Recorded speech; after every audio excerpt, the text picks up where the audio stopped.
अब राज्य की जनता ने उनकी राजनीतिक दुर्गति कर दी है, तो उनके दिमाग में दुर्गति शब्द ही घूमता रहता है। स्वयं राजनीतिक दुर्गति के वो शिकार हो चुके हैं।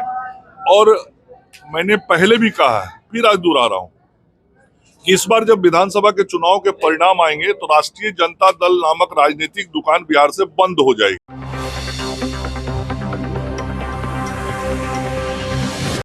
नमस्कार, आप देख रहे हैं पीटीएन न्यूज और मैं हूं आपके साथ प्रभाकर पांडे। आपको बता दें कि बिहार में राजनीति क्षेत्र में फिर से एक बार बयानबाजी का दौर चालू हो गया है। जी हां, जन स्वराज के संस्थापक प्रशांत किशोर ने मुख्यमंत्री नीतीश कुमार पर बड़ा बयान दे दिया और कहा कि मुख्यमंत्री नीतीश कुमार की मानसिक स्थिति ठीक नहीं है, इलाज करवाना चाहिए। इसको लेकर स्वास्थ्य मंत्री मंगल पांडे भड़कते नजर आए और कहा कि प्रशांत किशोर की मानसिक स्थिति ठीक नहीं है, कोइलवर के मानसिक अस्पताल में इलाज करवाना चाहिए। और मैं सीधे तौर पर कहता हूं कि मैं एक स्वास्थ्य मंत्री होने के नाते पैरवी भी कर दूंगा और पैरवी के बाद बैठकर इलाज करवाऊंगा। उनका मानसिक स्थिति प्रशांत किशोर की सही नहीं है। इस तरह के बयान देते नजर आ रहे हैं मंगल पांडे। सीधे तौर पर कहा कि मैं मंगल पांडे स्वास्थ्य मंत्री होने के नाते आईजीआई में से हो, चाहे वो मानसिक विक्षिप्त अस्पताल कोइलवर में हो, मैं वहां उनका इलाज करवाऊंगा और पैरवी भी कर दूंगा। तो वहीं तेजस्वी प्रसाद यादव ने कहा कि नीतीश कुमार के जो यात्रा है, प्रगति यात्रा, वो दुर्गति यात्रा है। अब इसको लेकर भी बड़ा बयान दे दिया है। क्या कुछ कहा है, पहले आप ये बयान सुने। अब राज्य की जनता ने उनकी राजनीतिक दुर्गति कर दी है, तो उनके दिमाग में दुर्गति शब्द ही घूमता रहता है। स्वयं राजनीतिक दुर्गति के वो शिकार हो चुके हैं। और मैंने पहले भी कहा है, फिर आज दोहरा रहा हूं कि इस बार जब विधानसभा के चुनाव के परिणाम आएंगे तो राष्ट्रीय जनता दल नामक राजनीतिक दुकान बिहार से बंद हो जाएगी। ये कल राहुल गांधी वो बिहार दौरे पर आ रहे हैं, कल चुनाव भी नजदीक आ रहा है। ऐसे ही घूमते रहते हैं। उनके घूमने का ना तो जनता नोटिस लेती है, ना उनके पार्टी के ही लोग नोटिस देते हैं। आप देखिएगा कल उनके पार्टी का गुटबाजी भी कल दिखाई पड़ जाएगा जब वो आएंगे। सर, प्रशांत किशोर हैं, वो लगातार ये नीतीश कुमार पर भी हमला करे तो उनका हेल्थ है वो बुलेटिन जारी करना चाहिए, तो हेल्थ बुलेटिन जारी करने के लिए कह रहे हैं। देखिए, मैं यही कहूंगा कि प्रशांत किशोर जी एक पढ़े लिखे आदमी और पढ़े लिखे व्यक्ति को हमेशा मर्यादा में रह के बात करनी चाहिए।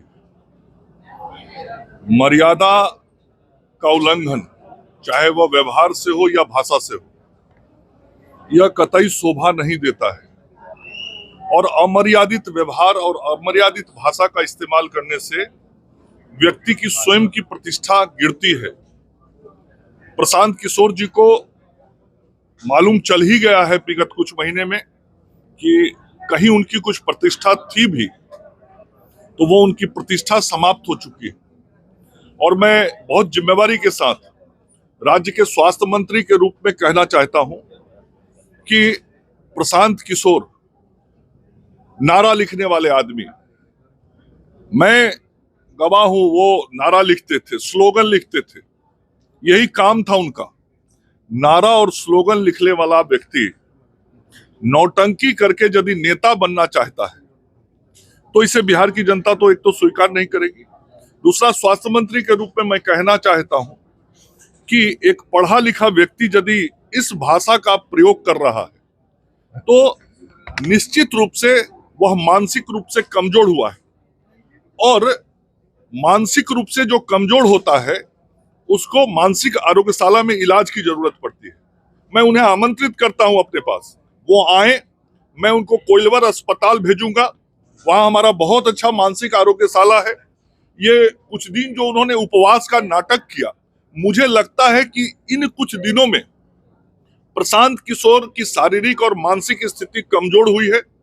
और निश्चित रूप से इन 15 दिनों के कारण जो उनकी मानसिक स्थिति में कमजोरी आई है उसका जांच कराना बहुत जरूरी है। और मैं स्वयं उनको लेके जाऊंगा कोइलवर अस्पताल में और उनको इलाज कराऊंगा। आप मीडिया के मित्रों के माध्यम से मैं उनको कह रहा हूं, वो स्वस्थ रहें, इसकी चिंता मुझे भी रहती है।